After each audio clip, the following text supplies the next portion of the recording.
नमस्कार, गुलिस्तान न्यूज देख रहे हैं आप। मैं हूं आपके साथ हर्ष भारद्वाज। इस वक्त के बुलेटिन में आपका बहुत बहुत स्वागत है। बात तमाम बड़ी खबरों की करेंगे, लेकिन सबसे पहले एक नजर सुर्खियों पर। चारधाम यात्रा में टूटा पिछले साल का रिकॉर्ड। 43 दिन में पहुंचे 3,48,000 से ज्यादा तीर्थयात्री। बद्रीनाथ में सीजन की पहली बर्फबारी हुई। केदारनाथ में -3 डिग्री पहुंचा तापमान। 30 अक्टूबर को देहरादून में जनसभा को संबोधित करेंगे केंद्रीय मंत्री अमित शाह। जनसभा से चुनाव अभियान का आगाज करेंगे। विधायकों और पार्टी के पदाधिकारियों को जिम्मेदारी सौंपी जाएगी।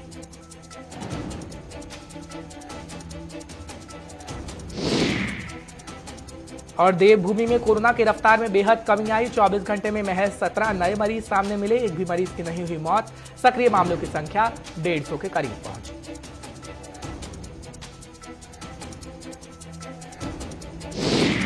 तो चलिए बुलेटिन की शुरुआत करते हैं। सबसे पहले जानकारी आपको उत्तराखंड से देते हैं इस वक्त की, क्योंकि चारधाम यात्रा को लेकर यह कहा जा रहा है कि पिछले साल का रिकॉर्ड टूट गया है। और खबर इस वक्त मिल रही है कि 43 दिन में 3,48,000 से ज्यादा तीर्थयात्री आ गए हैं।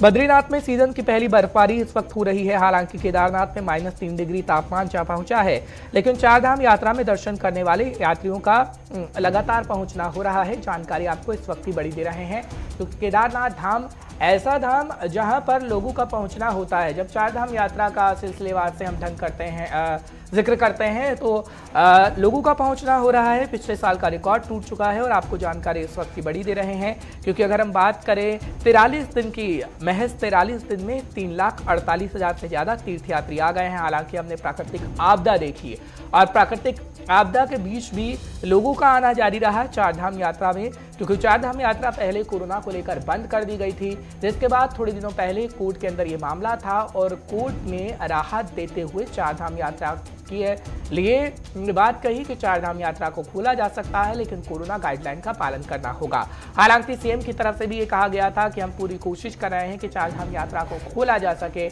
और ऐसा ही हुआ जब चारधाम यात्रा की शुरुआत हो गई। धनराज गर्ग इस वक्त हमारे साथ जुड़ रहे हैं, हमारे संवाददाता हैं। तमाम जानकारी आप तक पहुंचाने की पूरी कोशिश करेंगे। धनराज, क्या जानकारी आपके पास भी है कि चारधाम यात्रा का आगाज और इतने लोगों का आना कि पिछले साल का रिकॉर्ड टूट जाए, बावजूद इसके जो प्राकृतिक आपदा हम खास तौर पर देख रहे हैं? जी बिल्कुल हर जिस तरीके से देखा जाए कि पिछले साल जो यात्री आए थे वो लगभग 3 लाख के करीब यात्री थे, लेकिन इस बार 3,48,000 से अधिक यात्री चारधाम यात्रा पर आए हैं। तो कहीं ना कहीं पिछले साल का रिकॉर्ड टूटता हुआ नजर आया। लेकिन जिस तरीके से देखा गया, हर्ष की आपदा भी रही है और कोरोना काल भी रहा है। जिस तरीके से कोरोना काल में पहले ही यात्रा बंद कर दी गई थी, लेकिन हाई कोर्ट में जो अपील सरकार की तरफ से डाली गई थी, उसके बाद राहत जरूर मिली थी और जिसके बाद चारधाम यात्रा शुरू की गई थी। लेकिन उसके बाद भी कहीं ना कहीं अड़चने सामने आती रही यात्रियों के कि वो यात्रा करने नहीं जा पा रहे थे। जिस तरीके से आपने देखा कि आपदा भी आई है और तमाम बारिश भी रही है, तो इस कारण आपदा के कारण लोग चारधाम यात्रा नहीं कर पा रहे थे। लेकिन उसके बावजूद भी कहीं ना कहीं एक तरीके से कहा जा सकता है कि आस्था कोरोना पर और आपदा पर दोनों पर ही भारी पड़ती हुई नजर आई कि 3,48,000 से अधिक लोग यात्रा करने पहुंचे हैं। तो कहीं ना कहीं एक रिकॉर्ड टूटा है और जिस तरीके से आपने देखा कि चारधाम यात्रा में जिस तरह की दिक्कतें यात्रियों को उठानी पड़ी और उसके बावजूद भी इतना रिकॉर्ड बनाना एक बड़ी बात है।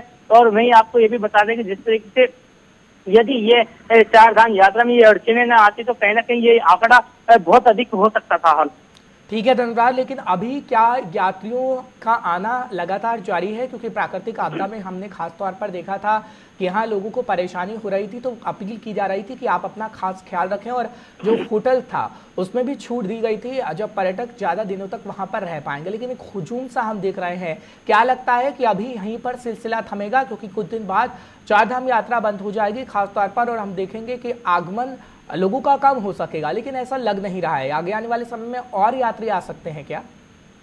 जी बिल्कुल है। जिस तरीके से देखा जाए कि अभी चारधाम यात्रा बंद होने वाली है, क्योंकि 6 नवंबर को केदारनाथ के कपाट ही बंद हो जाएंगे। तो कहीं ना कहीं उससे पहले प्रधानमंत्री भी उत्तराखंड केदारनाथ आ रहे हैं, तो कहीं ना कहीं उससे लगता है कि जो चार धाम यात्री हैं अभी भी उत्तराखंड में हुजूम चार धाम पर जरूर उमड़ रहा है यात्रियों का। और जिस तरीके से आप तस्वीरों में भी देख सकते हैं किस तरीके से यात्री चार धाम में पहुंच रहे हैं, केदारनाथ बाबा पहुंच रहे हैं और वहीं बद्रीनाथ भी पहुंच रहे हैं, गंगोत्री धाम और यमुनोत्री धाम भी यात्री पहुंच रहे हैं। लेकिन कहीं ना कहीं ये कहा जा सकता है कि जिस तरीके से आपदा आड़े आई और तमाम कोरोना आड़े आया है यात्रियों के, उससे कहीं ना कहीं यात्रियों कुछ यात्री ऐसे हैं कि जो मायूस हुए हैं, वो आ नहीं पाए हैं।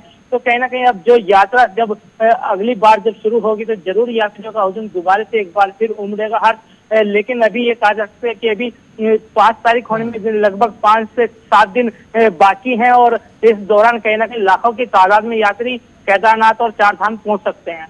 ठीक है धनराज, बहुत बहुत शुक्रिया तमाम जानकारी पहुंचाने के लिए, दर्शकों को अपडेट रखने के लिए। फिलहाल बढ़ते आगे एक और बड़ी जानकारी आपको देते हैं क्योंकि केंद्रीय गृह मंत्री अमित शाह की जानकारी हम आपको लगातार दे रहे हैं कि 30 अक्टूबर को देहरादून में जनसभा को संबोधित करेंगे केंद्रीय गृह मंत्री अमित शाह, लेकिन उससे पहले तैयारियां पूरी कर ली गई हैं।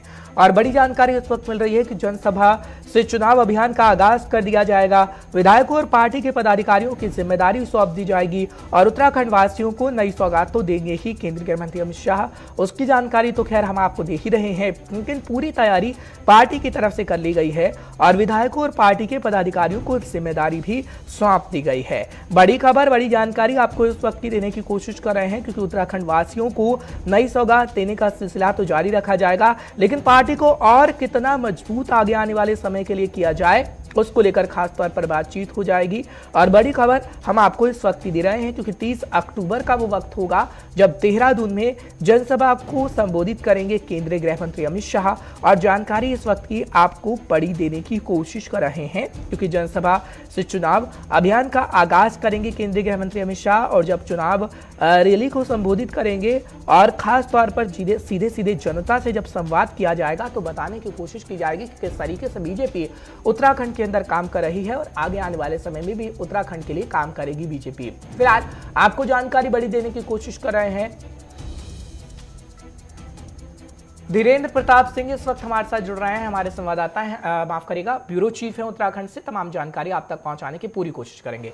धीरेन्द्र, क्या जानकारी आपके पास भी है क्योंकि कल भी हम इस पर चर्चा कर रहे थे, लेकिन एक तरीके से ये कहिए कि चुनावी मौसम में आगाज हो जाएगा जब एक जनसभा होगी, सीधे सीधे जनता से संवाद किया जाएगा और ये कहा जा रहा है कि सभी जो अधिकारी होंगे, नेतागण होंगे, उससे मुलाकात की जाएगी ताकि पार्टी को और मजबूत बनाया जा सके 2022 से पहले, ताकि लोग विश्वास कर सके और बीजेपी एक बार फिर सत्ता में कायम हो सके। धीरेन्द्र, बिल्कुल हर्ष, देखिए अमित शाह का जो 30 अक्टूबर को ये दौरा है पूरी तरह से राजनीतिक दौरा है, चुनावी दौरा है।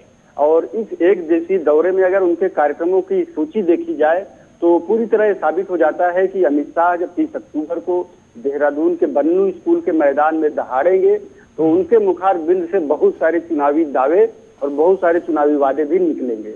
इसके साथ ही वो अपनी पार्टी के नेताओं का एक तरह से ओवरहॉलिंग भी करेंगे, उनको तैयार करेंगे चुनाव में जाने के लिए और उनको एक तरह से इसका संदेश देंगे कि सरकार की कौन सी नीतियों को लेकर के जनता के बीच जाना है, किस तरह से कोविड की जो असफलता है, जो विपक्ष उसे असफलता साबित करने में जुटी है, किस तरह से उसे सरकार की सफलता के तौर पे पेश करना है, इसका मंत्र भी अमित शाह देते हुए दिखाई देंगे।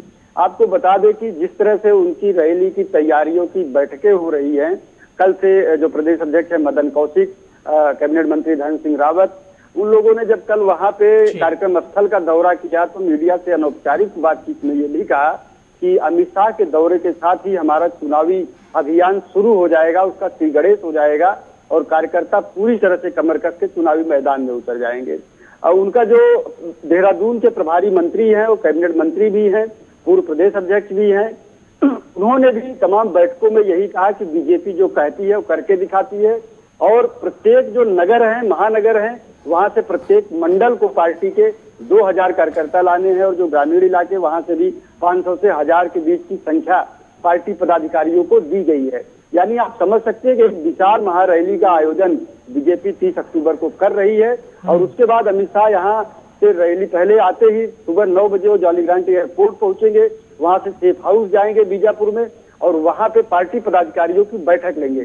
11:30 के आसपास वो जनसभा स्थल पे पहुंचेंगे, जनसभा को संबोधित करेंगे, उसके बाद फिर से एक बार पदाधिकारियों की बैठक लेंगे और उसके बाद हरिद्वार जाएंगे और वहां पे संतों से भी मिलने का उनका बड़ा कार्यक्रम। आपको पता है बीजेपी का जो आधार है वह हिंदुत्व है, हिंदुत्व की विचारधारा है। इसलिए उनका कोई भी बड़ा नेता आता है हरिद्वार में संतों से मिल करके पूरे देश में एक संदेश देने से कभी नहीं चूकता। तो अमित शाह वहां भी जाएंगे। हर तो एक तरह से इनका ये जो दौरा है उत्तराखंड में चुनावी बिगुल फूकने का दिन भी कहा जा सकता है। उस दिन सत्ताधारी पार्टी एक तरह से मैदान में उतर जाएगी और अमित शाह के संदेश के बाद चुनावी महाभारत की शुरुआत हो जाएगी। ठीक है, लेकिन मौसम बदला बदला लग रहा है उत्तराखंड का, लेकिन चुनावी मौसम जब हम जिक्र करते हैं तो कौन बादल की तरह गरज रहा है और कौन बरस रहा है? क्योंकि खास तौर पर हम कांग्रेस को भी एक तरफ देख रहे हैं। केदारनाथ के दर्शन हरीश रावत कर चुके हैं, आशीर्वाद बाबा का लिया जा चुका है कि कांग्रेस ही आए, सत्ता में वापसी करे। लेकिन क्या खास तौर पर हम देखेंगे, क्योंकि आम आदमी पार्टी एक तरफ दहाड़ रही है तो बरसने का काम कांग्रेस भी कर रही है। बिल्कुल, आप देखिए मौसम जो प्राकृतिक मौसम है वो धीरे धीरे ठंडा होता जा रहा है, यानी नरम होता जा रहा है, और जो सियासी मौसम है वो गर्म होता जा रहा है। और अब धीरे धीरे जैसे जैसे ठंड बढ़ेगी मौसम में वैसे वैसे सियासी गर्मी भी बढ़ती जाएगी, सियासी पारा भी चढ़ता जाएगा। और आप दहाड़ने की बात करें तो इनके तमाम नेता बीजेपी को दहाड़ ही रहे हैं। वो चाहे अब की बार 60 पार का नारा हो, युवा नेतृत्व का नारा हो, या अमित शाह प्रधानमंत्री मोदी का 2025 में राज्य को एक मॉडल स्टेट के तौर पे स्थापित करने का नारा हो, और 2017 का जो चुनावी नारा बहुत फेमस हुआ था डबल इंजन की सरकार, वो शायद इस चुनाव में भी डबल इंजन की सरकार का नारा फिर से एक बार लोगों को आकर्षित करता हुआ दिखाई देगा हर। लेकिन दूसरी तरफ आप कांग्रेस का देखिए, जो राज्य की मुख्य विपक्षी पार्टी है, किस तरह से हो, चाहे प्रदेश अध्यक्ष गणेश गोदियाल हो, नेता प्रतिपक्ष प्रीतम सिंह हो, या सबसे चर्चित चेहरों में शुमार और पार्टी के सबसे सक्रिय पदाधिकारी के तौर पर अपने आप को स्थापित करने में सफल रहे पूर्व मुख्यमंत्री हरीश रावत हो, और लगातार गरज रहे हैं कि इस बार कांग्रेस सत्ता में वापसी करेगी और बीजेपी को सत्ता से उखाड़ फेंकेगी। आप देखिए एक धार्मिक यात्रा के तहत बिल्कुल कहीं ना कहीं अपनी अपनी तैयारी है धीरेन्द्र, और ये तैयारी कितनी कारगर साबित होगी 2022 के बाद का वक्त बता पाएगा। बहुत बहुत शुक्रिया तमाम जानकारी पहुंचाने के लिए, दर्शकों को अपडेट रखने के लिए। फिलहाल बयानबाजी लगातार हो रही है तो सियासी बयानबाजी का जिक्र भी फटाफट से करते हैं, क्योंकि कई बयान सामने आ रहे हैं। चुनाव से पहले चुनावी हलचल तेज है, उसका जिक्र तो हम कर ही रहे हैं। लेकिन उत्तराखंड के ये कहा जा रहा है कि जो मंत्री रहे विजय बहुगुणा हैं, उनकी तरफ से बयान दिया गया कि कांग्रेस के कई नेता बीजेपी में शामिल हो सकते हैं। विजय बहुगुणा ने सीएम पुष्कर सिंह धामी से मुलाकात भी की है, और आपको जानकारी इस वक्त की बड़ी दे रहे हैं कि विजय बहुगुणा एक बड़ा चेहरा है उत्तराखंड के, और वो कह रहे हैं कि कांग्रेस से कई संपर्क हैं वो बनाए हुए हैं बीजेपी नेताओं ने, और कांग्रेस के कई नेता बीजेपी में शामिल हो सकते हैं, ये दावा ठोका जा रहा है।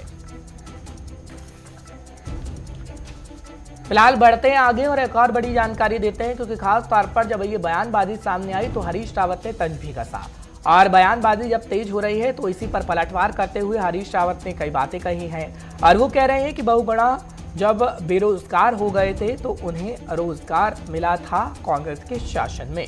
बीजेपी को जो गत आज हो रही है आगे उसकी बहुत बुरी गत होनी है, ये रावत की तरफ से कहा जा रहा है। यानी तंज एक तरीके से आप कह सकते हैं कि तंज कसने का काम किया जा रहा है हरीश रावत की तरफ से। हरीश रावत पूर्व मुख्यमंत्री रहे उत्तराखंड की, और अभी पूरी तैयारी हरीश रावत की इस वक्त है। संचित शर्मा इस वक्त हमारे साथ जुड़ रहे हैं, हमारे संवाददाता, तमाम जानकारी आप तक पहुंचाने की कोशिश करेंगे। संचित, बहुत बहुत शुक्रिया हमारे साथ जुड़ने के लिए। विजय बहुगुणा बड़ा चेहरा कह रहे हैं कि कांग्रेस से कई नेता बीजेपी में शामिल हो सकते हैं, लेकिन उसी को लेकर हरीश रावत ही कह रहे हैं कि ऐसा नहीं हो रहा, और अगर हम सिलसिलेवार ढंग से देखें तो खास तौर पर बीजेपी के नेता का कांग्रेस में शामिल होना होगा। खैर ये तो वक्त ही बता पाएगा, लेकिन सियासी जो अटकलें लगाई जा रही हैं वो काफी इस वक्त उत्तराखंड के अंदर हैं। देखिए जिस तरीके से लगातार अब चुनावी मोड में दोनों ही पार्टियां उत्तराखंड की दिखती है, चाहे वो कांग्रेस पार्टी चाहे वो भारतीय जनता पार्टी है, और साथ ही साथ अगर आम आदमी पार्टी जो इस साल विधानसभा चुनाव में चुनाव लड़ेगी तो वो भी इस बार देखिए चुनावी रणनीति के लिए और चुनाव में सक्रिय हो चुकी है। देखिए जिस तरीके से अगर आरोप और प्रत्यारोप की बात करें तो उत्तराखंड में दौर लगातार काफी महीनों से शुरू हो चुका है, चाहे कांग्रेस आम आदमी पार्टी पर या बीजेपी पर आरोप लगाए, चाहे बीजेपी लगाए, चाहे कोई भी पार्टी किसी भी पर आरोप लगाए। लेकिन जिस तरीके से बड़े नेताओं का आरोप लगाने की बातें हैं तो उससे सियासत थोड़ी गर्मा जाती है। जिस तरीके से विजय बहुगुणा ने साफ तौर पर दावेदारी करी और दावा किया है कि कांग्रेस के कुछ और नेता भारतीय जनता पार्टी ज्वाइन करेंगे, तो हरीश रावत ने एक चुटकी लेते हुए सीधे साफ तौर पर कहा है कि वो बेरोजगार हो गए थे अब पार्टी ने उन्हें रोजगार का काम, उनको रोजगार दिया। और रोजगार के मतलब में उन्होंने साफ तौर पे कहना था कि उनको इस काम पे लगाया गया है कि आप जाकर के कांग्रेस के नेता तोड़ करके अपनी पार्टी में ज्वाइन कराए। लेकिन हरीश रावत ने कहा है कि ऐसा कुछ नहीं होने वाला, जो भी नेता है वो कांग्रेस में रहेंगे। और जिस तरीके से भारतीय जनता पार्टी की रणनीति चल रही है, कहीं ना कहीं हरीश रावत ने भी दावा किया है कि भारतीय जनता पार्टी के कुछ और नेता और जो बागी नेता थे वो दोबारा से कांग्रेस ज्वाइन करेंगे। ठीक है संचित, बहुत बहुत शुक्रिया तमाम जानकारी पहुंचाने के लिए, दर्शकों को अपडेट रखने के लिए। फिलहाल बढ़ते हैं आगे, बात कोरोना के कहर की फटाफट से कर लेते हैं, क्योंकि कोरोना का कहर थमता हुआ नजर आ रहा है उत्तराखंड के अंदर।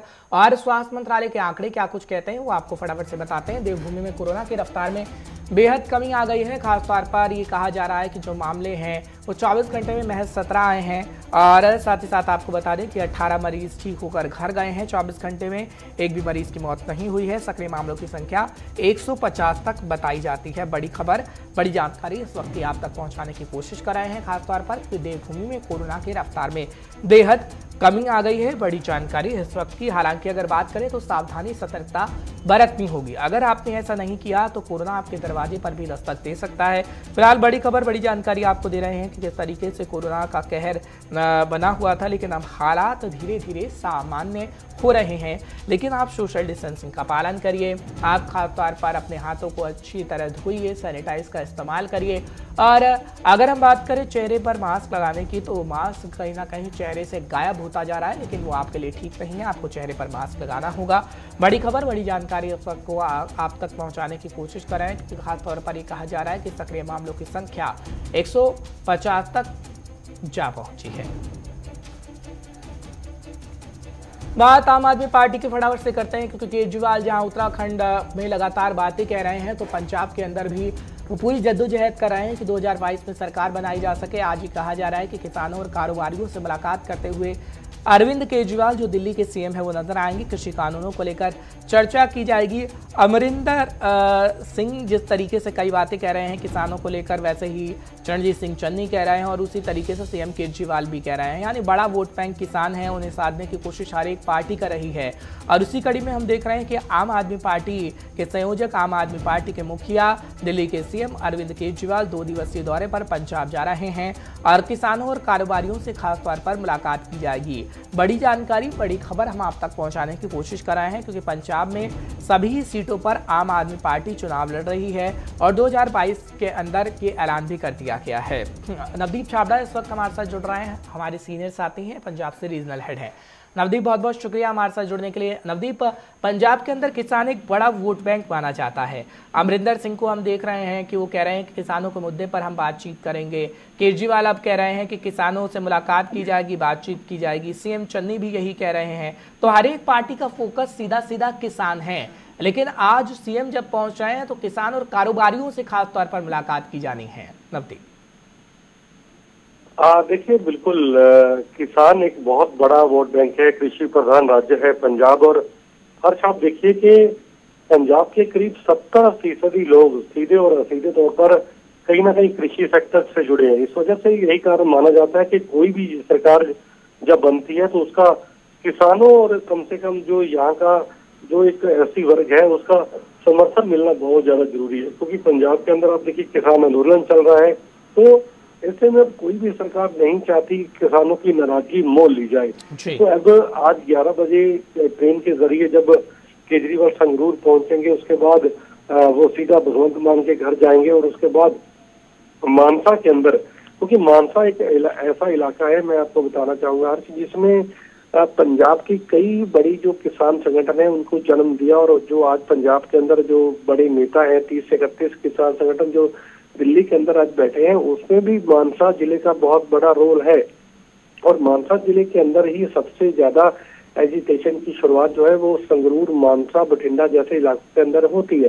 तो यही कारण है कि मानसा के अंदर जाएंगे, वहां पर किसान परिवारों से मिलेंगे, जिन किसानों की मौत हुई है खासतौर पर दिल्ली बॉर्डर पर, उनके परिवारों से मिलेंगे, उनको सहायता नहीं मिली या मिली है उसको लेकर उनसे बातचीत करेंगे। अपनी तरफ से भरोसा भी देंगे कि अगर पंजाब के अंदर सरकार आती है तो किसानों के लिए ये सुविधा दी जाएगी, उनके लिए ये कुछ बड़े ऐलान किए जाएंगे। तो यही कारण है कि किसानों और किसान परिवारों को साधने का प्रयास जो है वो मुख्यमंत्री अरविंद केजरीवाल पंजाब के अंदर करते हुए नजर आएंगे, क्योंकि अगर 5 राज्यों के अंदर 2022 में हर से चुनाव है तो पंजाब आम आदमी पार्टी के लिए सबसे करीबी और सॉफ्ट टारगेट है। और उनका मानना है कि पंजाब एक ऐसा राज्य है जहां पर लोग जो है शायद तीसरा बदलाव देख रहे हैं और आम आदमी पार्टी की जो सरकार की जो गुंजाइश है वो यहाँ पर बन सकती है। तो यही कारण है कि फोकस जो है वो पंजाब के ऊपर, पंजाब के मुद्दों पर दिल्ली के मुख्यमंत्री जरूर कर रहे हैं। हर्ष, ठीक है, बहुत बहुत शुक्रिया नवदीप तमाम जानकारी पहुंचाने के लिए, दर्शकों को अपडेट रखने के लिए। फिलहाल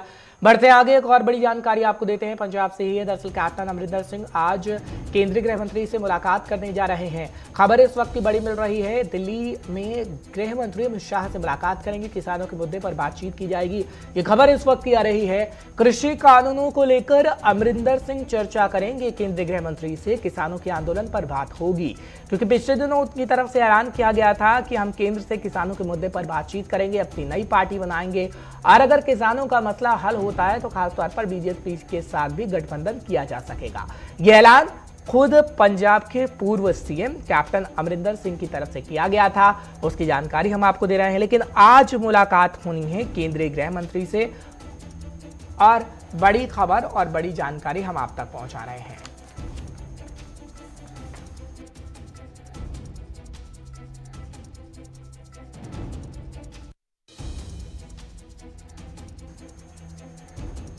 चलिए, आपको याद होगा पाकिस्तान के साथ मैच हुआ भारत का T20 वर्ल्ड कप। पाकिस्तान ने जीत हासिल की, लेकिन भारत में कुछ तत्व ऐसे थे, कुछ लोग ऐसे थे जो पाकिस्तान की जीत का जश्न मना रहे थे। अब उन पर कार्रवाई हो रही है। उत्तर प्रदेश की बड़ी जानकारी हम आपको दे रहे हैं, क्योंकि T20 वर्ल्ड कप में पाक के खिलाफ भारत की हार पर पाकिस्तान का समर्थन करने वालों के खिलाफ योगी सरकार ने बड़ी कार्रवाई की है। इस मामले में पुलिस ने अब तक 7 लोगों को नामजद किया है। यूपी के अलग अलग जिलों में पाकिस्तान के समर्थन में आए लोगों के खिलाफ केस दर्ज, उन्हें गिरफ्तार कर लिया गया है। इनके खिलाफ देशद्रोह के तहत केस चलेगा। बताया यह भी जा रहा है कि आगरा में 3, बरेली में 3 और लखनऊ में 1 शख्स को पुलिस ने नामजद किया है।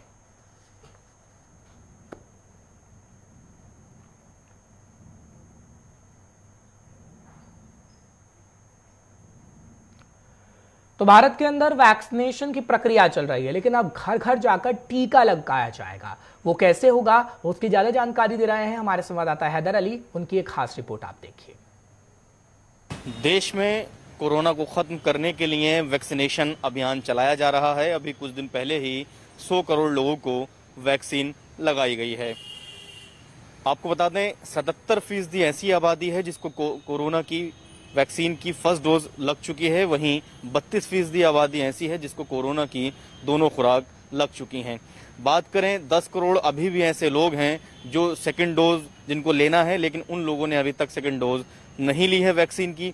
ऐसे में स्वास्थ्य मंत्रालय ने फैसला किया है लोगों को जागरूक करने के लिए और ज्यादा से ज्यादा लोगों को नवंबर के अंत तक वैक्सीन लगाने के लिए, जिनको नहीं लगी है दूसरी खुराक, उनके लिए एक अभियान की शुरुआत की जाएगी। जी हाँ, घर घर दस्तक नाम से एक अभियान की शुरुआत अगले महीने होने जा रही है और नवंबर के अंत तक टारगेट रखा गया है। ऐसे 48 जिले जिनके स्वास्थ्य मंत्रालय ने पहचान की है, जहां 50% से कम वैक्सीनेशन हुआ है। ऐसे 48 जिलों में हर घर दस्तक अभियान चलाया जाएगा। स्वास्थ्य कर्मचारी घर घर जाकर वैक्सीन की खुराक उन लोगों को लगाएंगे। स्वास्थ्य मंत्री मनसुख मंडाविया ने बताया कि हमारी कोशिश है कि ज़्यादा से ज़्यादा ज़िलों को और पूर्ण रूप से हर ज़िले में वैक्सीनेशन हो। उसके लिए हम ये अभियान चला रहे हैं, क्योंकि हम देख रहे हैं अभी भी कुछ ज़िलों में वैक्सीनेशन की जो रफ्तार है वो कम है और जिन लोगों ने पहली खुराक ली है वो अभी भी दूसरी खुराक नहीं ले पा रहे हैं। ऐसे में स्वास्थ्य कर्मचारी घर घर जाकर वैक्सीनेशन करेंगे लोगों का, ताकि पूर्ण ज़िला वैक्सीनेट हो जाए और साल के अंत तक ये कोशिश है कि मैक्स टू मैक्स आबादी को हम वैक्सीनेट कर दें। तो फिलहाल आप सुन रहे थे हैदर क्या कुछ कह रहे थे हमारे संवाददाता। आपने अगर वैक्सीन नहीं लगवाई है तो आप भी नजदीकी कैंप पर जाइए, और अब तो डोर टू डोर कैंपेन भी चल रहा है वैक्सीनेशन को लेकर, तो उसमें हिस्सा लीजिए। फिलहाल इस वक्त के बुलेटिन में बस इतना ही। गुलिस्तान न्यूज देखते रहिए आप।